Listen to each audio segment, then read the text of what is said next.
Bueno, acá mi editora Laura Giosani suspira porque este libro también lo soñamos juntas, finalmente fue editado, se llama Caminaditos y está editado por los Cuatro Azules de España. Acá salió hace algunos meses y está ilustrado por Elisa Arguiné, que es una muy reconocida ilustradora española que ha recibido premios muy importantes y demás. Y tiene una estética propia de ella que hace que el libro sea una maravilla, más allá de que no es la estética que yo hubiera elegido, pero fíjense, ¿sí? Así empieza. A ver, ¿qué más te muestro? Te muestro esto, que es el comienzo. Nunca pensé que en un libro donde todos los personajes caminan, hubiera un vehículo. ¿Sí? Este es el aporte de la ilustradora. Bueno, lo dejamos andar. Yo dejo que ande el autito por los poemas. Todavía no sé cuál fue la idea, pero bueno, es así. Es así. ¿Puedo leer? Sí, claro.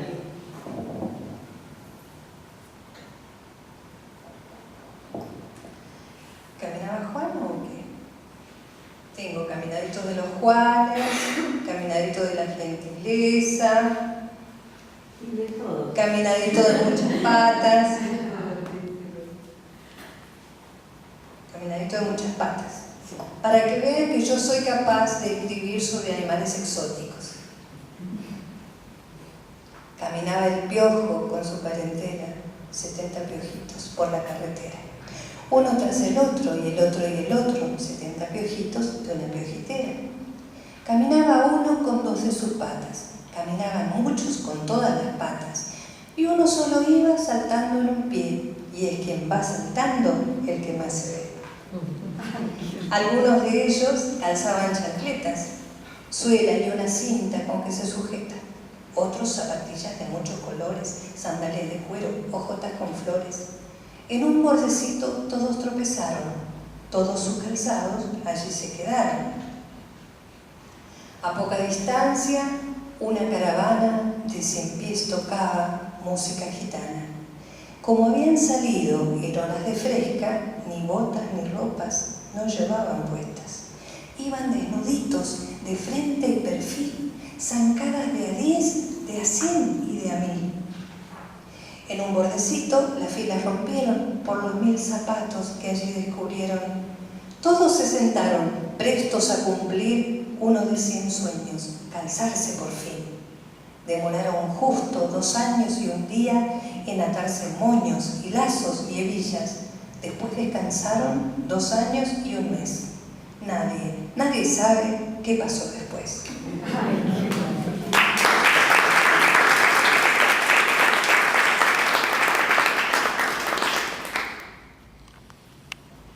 Después, a ver. ¿Vos que lo conocés? El de la culebra, ¿querés? Sí. O sea, ¿cómo va a caminar una culebra? Pero bueno, camina la culebra. Caminadito de la culebra, que camina y no, pasa la culebra con su culebrijo, desliza su panza sobre la corteza fresquita del limón, que camina y no, la culebra espeja dibujos de jade, brilla en la mañana, el sol la acaricia y ella no lo sabe, que camina y no, su cola no lleva cascabel alguno, atraviesa puentes de palitos blancos, de palitos brunos, que camina y no, en la primavera perderá el vestido, y los días nuevos verán los dibujos que habrán revivido. Que camina y no, pasa la culebra con su culebrijo, lo deja en la escuela con una mochila de hojitas de mijo. Ella, mientras tanto, se queda leyendo la hoja de un cuento que llegó hasta ella como una barcaza volando en el viento. Que camina y no, el viento que corre es viento que escribe. Por eso mañana traerá a la culebra la hoja que sigue.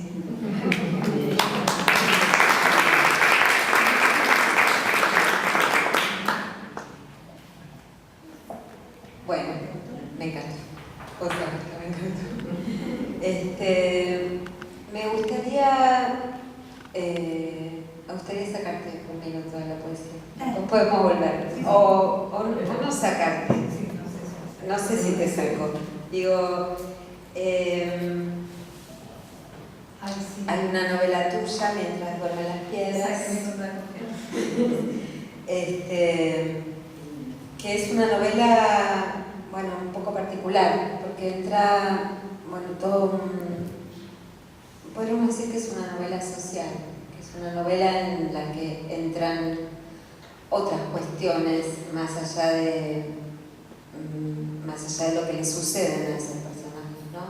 Hay cuestiones que tienen que ver con la pobreza, por ejemplo, ¿no? Yo marqué algo para traer, para leer.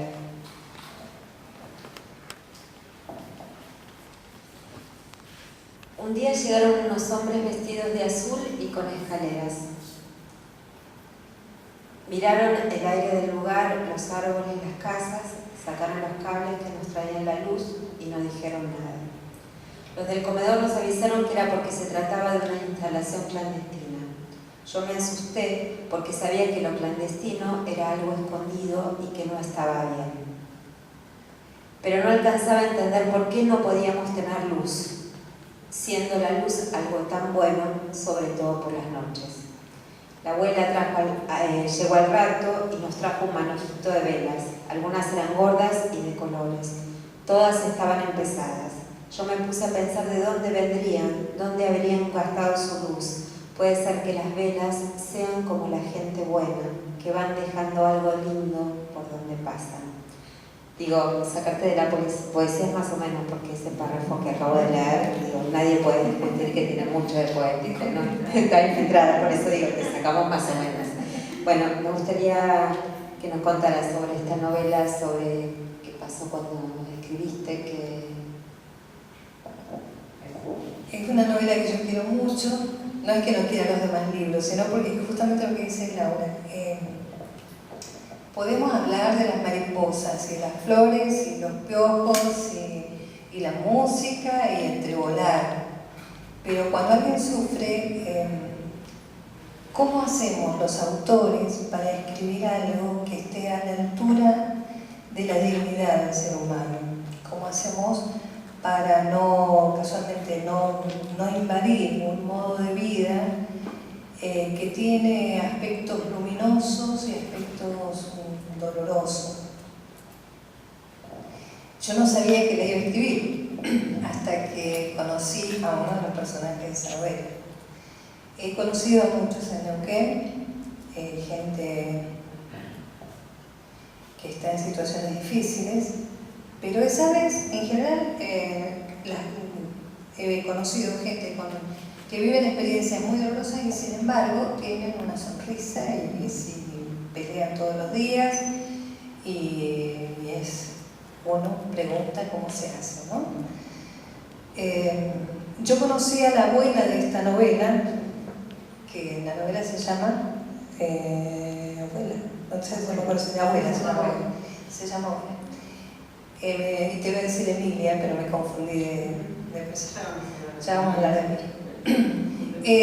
En una sala de espera de un médico me encuentro una mujer y yo soy de viajar en los colectivos para escuchar lo que la gente habla, porque me viene bárbaro imaginar qué es lo que están viviendo con lo que dicen.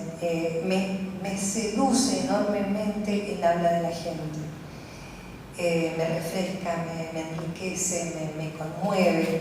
Bueno, esa vez, por supuesto, en la sala de espera que esperas 1 hora, 2 horas, si puedo echar. Y esa vez encontré con esta señora que, bueno, que vive en la orilla del río Neuquén, y sale todas las mañanas, en el verano, a las 6 de la mañana a pescar, en una canoa. Y cuando vuelve, es mucho pescado para ella. Entonces lo reparte con sus vecinos.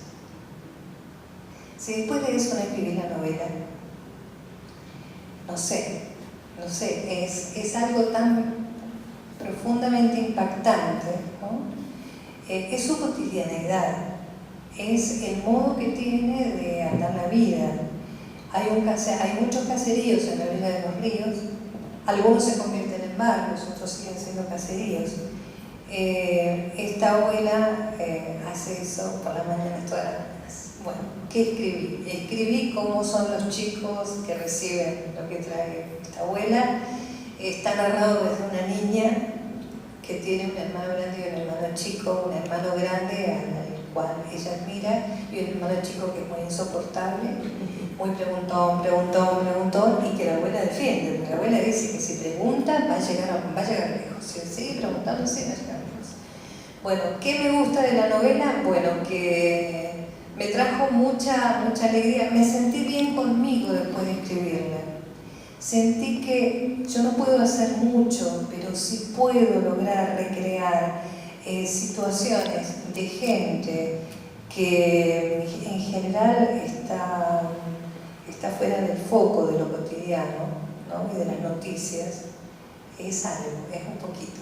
Y les cuento que hace poco fui a una escuela del oeste, una zona difícil de Neuquén, una escuela de un barrio muy humilde, y una de las maestras me decía que había leído la novela y que todos los chicos le dijeron, señor, pero la señora que escribió este libro vive acá.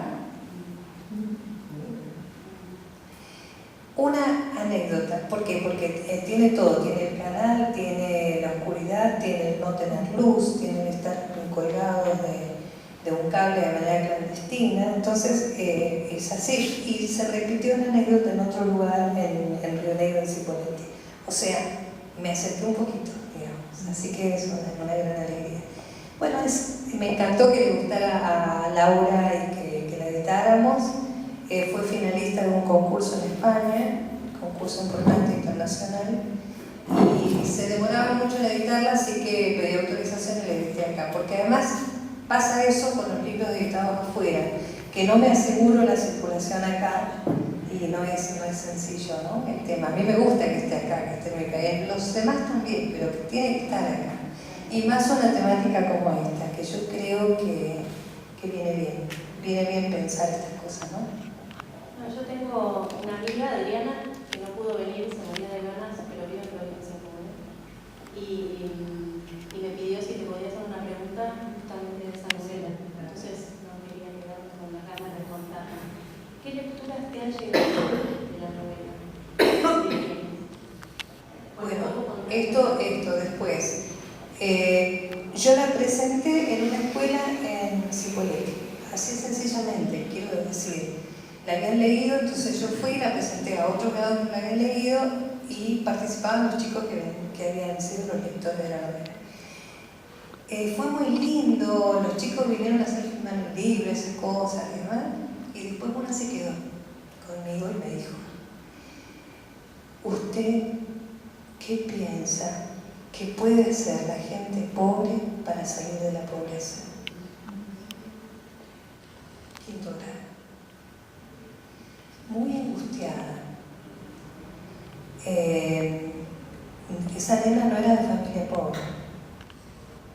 Entonces dije, mirá, muchas cosas, sobre todo estudiar, sobre todo no dejar la escuela. Pero, ¿vos viste lo que cuenta la novela? Sí.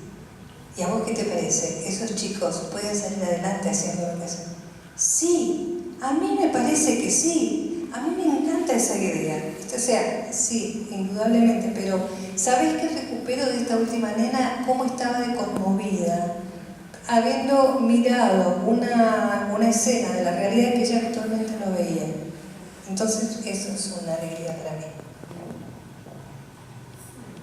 Vamos a pasar a otra luz. Pase.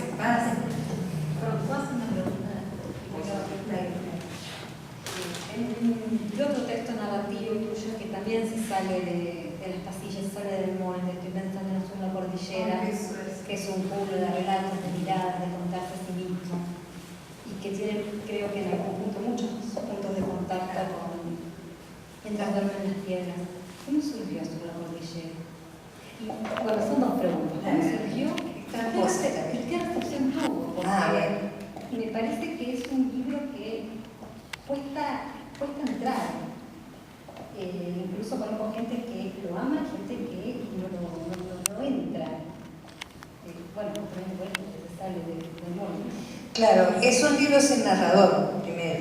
Son capítulos, en cada capítulo hay una voz narradora, salvo uno que está narrado en tercera. Los demás son todos casi monólogos en algún aspecto, ¿no?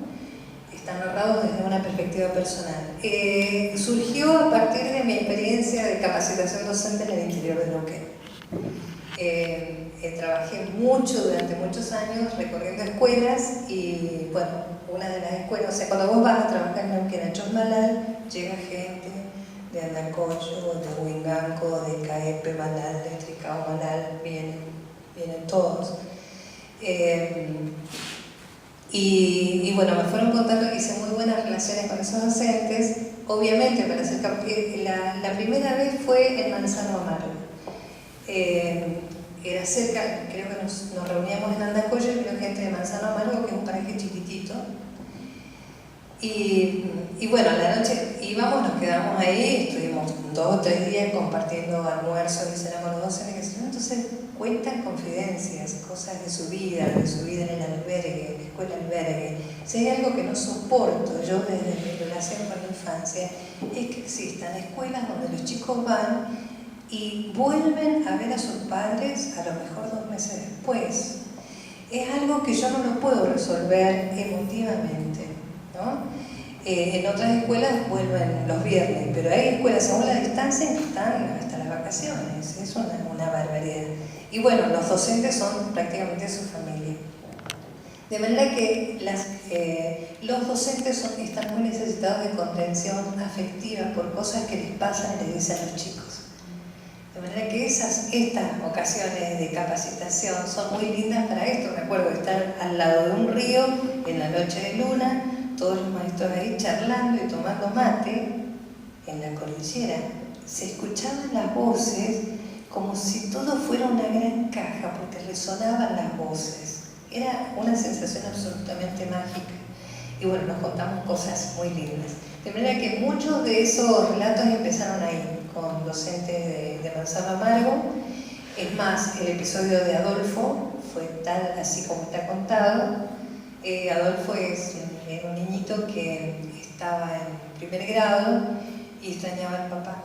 Y le preguntaba todos los días cuándo llegaba el papá a la maestra. Y bueno, y le faltaban colores para pintar y se ponía a llorar porque le faltaban colores y estaban en la casa. Y le faltaban muchas cosas y volvía a preguntarle a la maestra cuándo venía su papá. Entonces en el recreo se juntaba con el hermano, que era del jardín, y lloraban un poquito los dos juntos porque eran de llorar, extrañaban y lloraban. Entonces un día no lo encontraron a Adolfo y empezaron a buscarlo. Una maestra le preguntó a la otra, a la portera que estaba cocinando, no estaba Adolfo. Se imaginaron qué podría haber sucedido y salieron Claudia y su marido en la camioneta a buscarlos, iban por el camino los dos juntos, se iban a su casa. Cuando terminé el libro, además de esto, bueno, conté relatos en otros lugares y la mayoría están ficcionalizados, obviamente, están novelados, menos este relato que está tal cual. De manera que cuando salió el libro, salió por primera vez en Sudamericana, me comuniqué con la maestra y se lo mandé. Y después me enteré qué había pasado. Ella vino, me convocó a Adolfo y le dijo: Adolfo, tengo que mostrarte una cosa. Y le contó: una señora que creo que quería que te la lea. Sí, esa era yo. ¿Y qué hizo Adolfo? Y lloró un poquito. Entonces, después le pidió por favor a la maestra que le prestara el libro para llevárselo al papá. Obviamente. Saben que fui hace poco a Chosmalal a una capacitación y apareció Claudia, la maestra del juego. Entonces, oportunísimo. Digo, bueno, ustedes conocen a Claudia, algunos sí, otros no. Entonces, les digo, es la docente que es una de las protagonistas de esta historia. Leí la historia. Pregunta obligada cuando terminamos: ¿y qué es de la vida de Adolfo? Y yo no lo volví a ver, dice la maestra. Y por allá eran 60 docentes, por allá se levanta una mano: yo sé de Adolfo. ¿Cómo sabe de Adolfo? Sí, Y la docente me dice, ¿vos sos Antonia? Sí, soy Antonia. Era compañera de escuela de Adolfo. Entonces Adolfo está en tal lugar del norte, está bien, bueno, tiene su familia y demás, ya es grande Adolfo. Pero fíjate lo que pasó, digamos, cómo esto va resonando, ¿no? Muchos de los docentes que estaban presentes eran de zona rural. La novela habla de la ruralidad es un tema que no está muy presente en nuestras experiencias de relatos y los relatos escolares, ¿no? Y bueno, el hecho de que haya gente que no puede entrar, no sé, no, la verdad, supongo que sí, pero es así, la literatura es así, ¿viste? De todas maneras, es un libro que yo sigo queriendo mucho y en fin, espero los invito a leerlo. Se llama Azul de Cordillera y ahora está editado por Norma.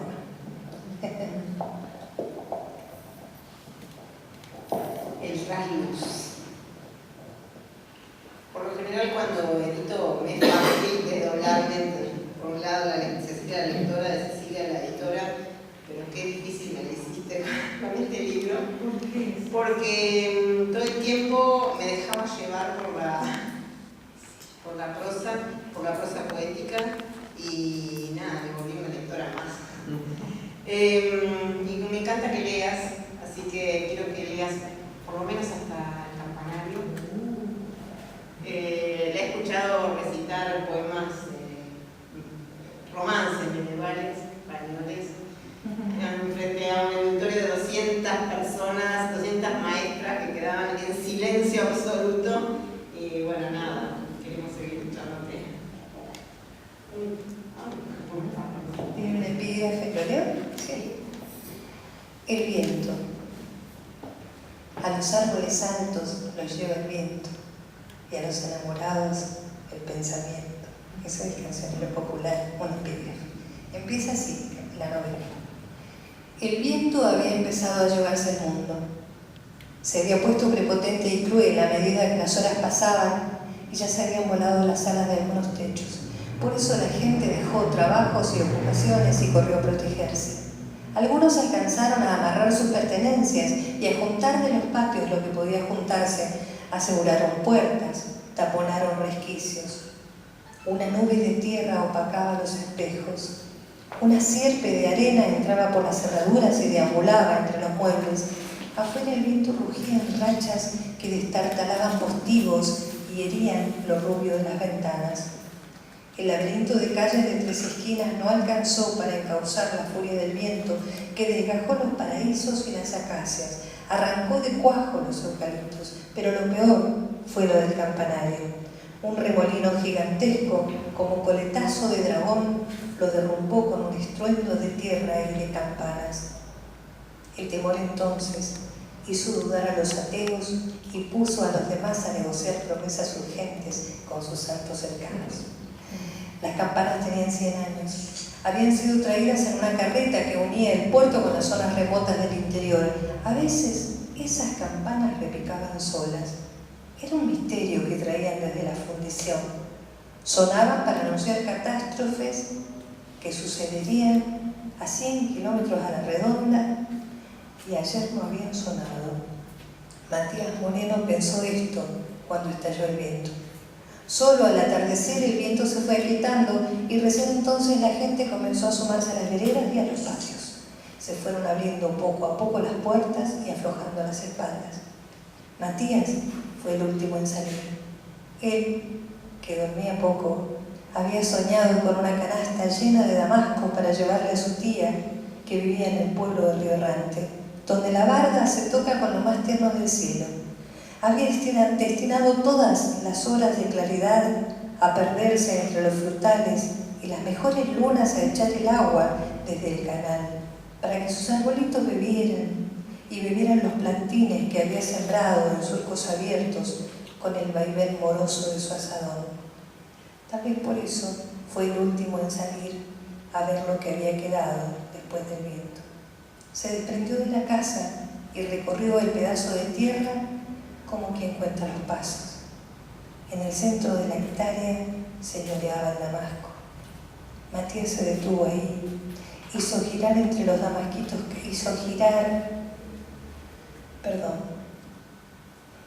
En el centro de la hectárea señoreaba el damasco.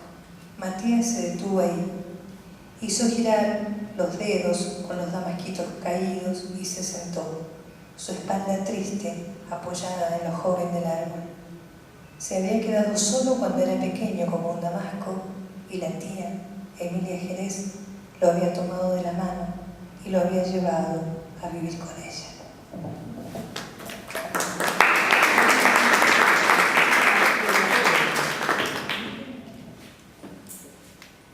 Bueno, contanos un poco. Bueno, les cuento, es que Una novela de amor. Es una novela de amor y de amor, Sí, ¿no? de dos amores. De dos amores.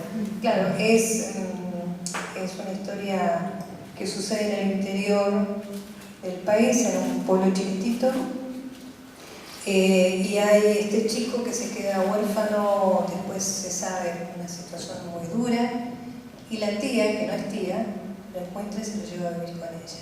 Desde entonces, él se pone contento de conseguir una cama grande, una habitación sola, pero sucede que la tía sueña, y cuando sueña habla.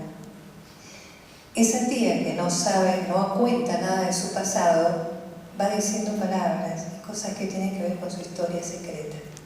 Y él está esperando que se haga de noche para poder más o menos asomarse, a visorar algo de lo que ha sido la vida de su tía. Por supuesto, Matías llega a ser joven, es un busca totalmente. Yo ahora cuando llovía decía, tendría que estar Matías, porque cuando es así, cuando llovía, él sacaba la canoa y llevaba a los chicos a la escuela por las calles que ya eran navegables, digamos. Eso necesitábamos acá hoy, yo necesitaba aprender acá. Y bueno, y va inventando cosas y de pronto se hace amigo de un afuereño, como dicen en el interior, alguien que viene de afuera, no se sabe quién es, que es constructor, y bueno, inventaron una relación con él, a veces comparten trabajos. Poco a poco se va sabiendo que en realidad ha sido el pasado amor de la tía, que regresa. Y no saben lo que pasa después.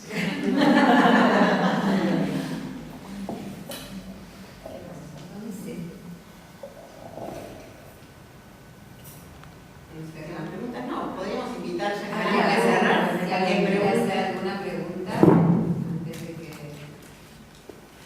Y la tía Magnolia, Ah, es una tía ficcional, esa tía...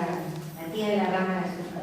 Claro, esa es, la rama de azúcar está editada ahora por Comunicarte. Sí. Estoy muy feliz de que esté en Comunicarte, es una novela que también quiero mucho.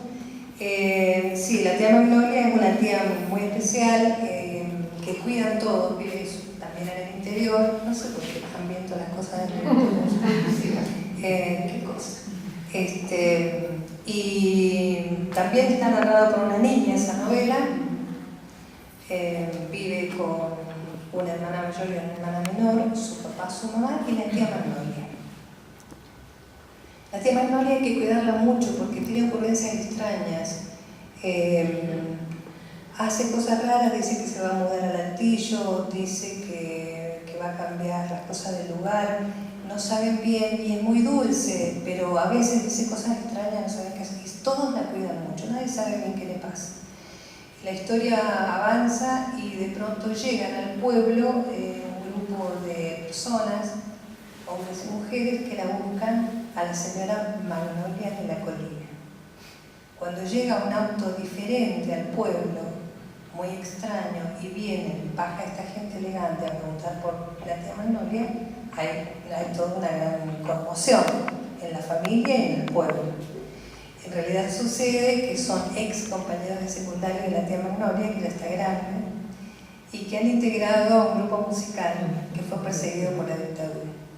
O sea, ¿por qué me gusta la novela? No está en foco el tema de la dictadura. Lo que está en foco es la historia de la niña, su descubrimiento del mundo, sus primeros amores, su primer amor platónico hacia el equilibrista del circo que llega al pueblo. Pero está también la conciencia de la fragilidad